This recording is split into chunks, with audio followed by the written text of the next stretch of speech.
In the heart of the Warwickshire countryside, on the banks of the River Avon, lies Charlecote Park.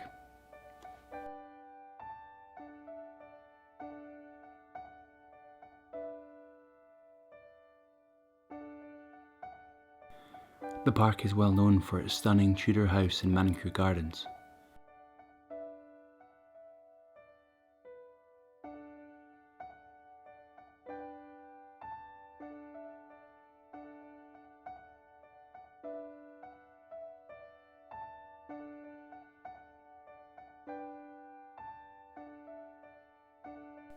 But if we leave brick and mortar behind and venture across the water, we also find Charlecote as a huge swathe of parkland. Wilder and untamed, this area of the park is home to an extensive array of bird life, insect life, and mammals such as the otters that fish in the shallow waters and clear pools of the River Avon.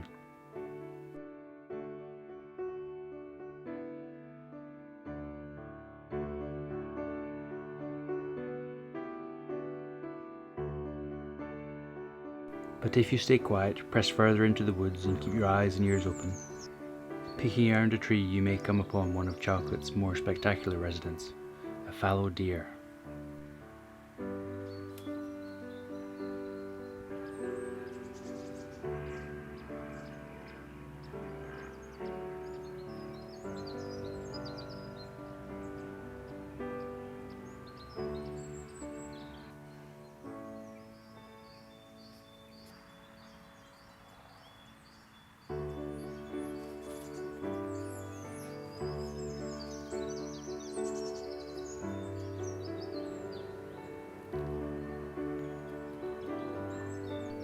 The deer herd in Charlecote is a range of different colours, from spotted coats to very dark and sometimes very pale individuals.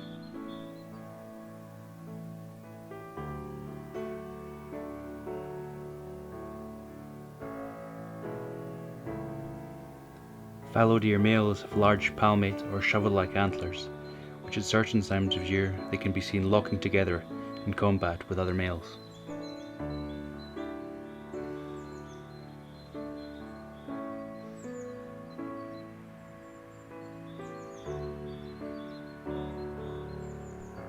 As you walk through the diverse habitat with its ancient trees and coppices, it is possible to see a deer at any time. It is also possible to join one of the guided walks around the park, where staff will give you a deeper insight into the park, grounds, and any of the flora and fauna you may encounter.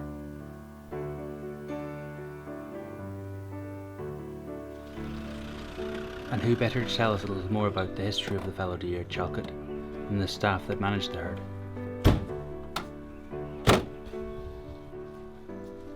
Welcome to Charlecote Park. We're a National Trust property in the heart of the Midlands. We are a deer park and we have been one since medieval times. Paul, would you like to tell us a little bit more about the deer? Yeah, we've got about 170 fallow deer in the park. We're really passionate about the deer in the park and we're going to talk more about the history in this film. Okay, this is Simon, our park warden, and Simon's going to tell us a little bit more about the history of the park.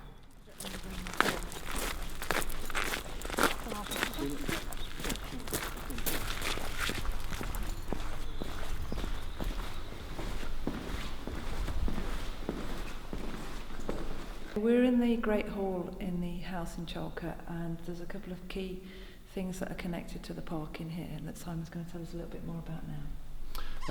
The significance of the deer in relation to Charlecote is that there's certainly been a deer park here since the 17th century. This picture that we can see on the left here is dated about 1696 and quite clearly shows the deer park out the front of the house. Probably at that time it was used as a larder to provide meat for the house. And the other significant event here, famously William Shakespeare was allegedly caught poaching deer on the estate at some point in time before he went down to London and wrote all his plays. If you look very closely in the middle of this picture, you can actually see the deer herd running across the parkland away from a hunter that's just shot one of them. And you notice that the multicoloured herd existed back in the 1690s and it still exists today. And we can now go out and actually have a look at some of our deer in the park. As we head across the park, we are almost immediately confronted by a scene mirroring that depicted in paint and canvas from the Great Hall.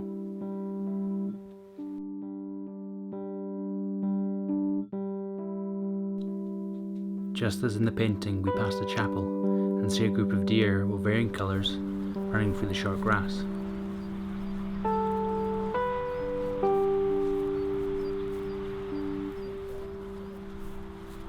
To stop deer fleeing from the park and causing havoc on the nearby roads, a fence has been erected that circumnavigates the entire park. Okay, Paul, can you tell me a little bit about the fence at Charlecote and why it's significant? Okay, the fence has been here since medieval times, and it's designed in a way because fallow deer can jump higher than this, which is just over 6.5 feet. And it's designed in a way because they've got the verticals and the horizontals that they can't judge the height of it. So it sort of keeps them in the park, keeps our deer in and the wild deer out.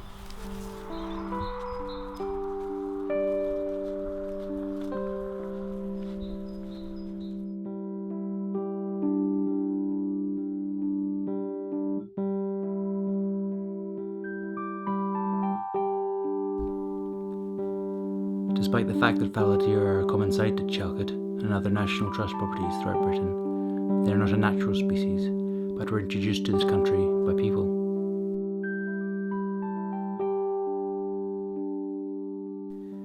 The National Trust and Charlecote Park are contributing to efforts to try and unlock the mystery of the fallow deer in Britain and how it became to be such an iconic species of some of our landscapes. The project is headed by the University of Nottingham, with help from other institutions throughout the UK. Karis Baker is looking at the DNA of the deer as one way of attempting to shed some light into the haze of the fallow deer's past. I've been at Charlecote since 2002 when we brought the new herd back, but the original herd has been here since the 14th century, and these are some of the remains of those that we've still got now, and they're displayed all around the property, within the house and the outbuildings as well. Great. So these are the original historic herd? They are, yes. So would it be possible for me to be able to get a sample from these to do some genetic analysis on them? Absolutely, definitely, brilliant. yes. Yeah. For the last 3 years we've been actually selling our venison on site now, not only in the shop but also in the restaurant, and we're really pleased because last year we won a Fine Farm Food and Produce Award, so it's award-winning venison, and people can actually come see it in the park and then come into the shop and buy it. So this is the deer that you have from your own park? Absolutely. That you've produced and people can come in and eat? They can. We sell it when it's in season, so we've just come into the end of the season now, so this is just the last of it that we have left for this year, so it's only seasonally available, but it's been really, really popular with the visitors. Brilliant. Looks delicious. It may seem odd to promote an enjoyment of viewing the deer in the park, but at the same time killing them for consumption. The truth is, it is essential to keep the numbers in check. By managing the deer herd and controlling the numbers, the deer's impact on the environment is minimised, and the parkland with its residents, both flora and fauna, can thrive.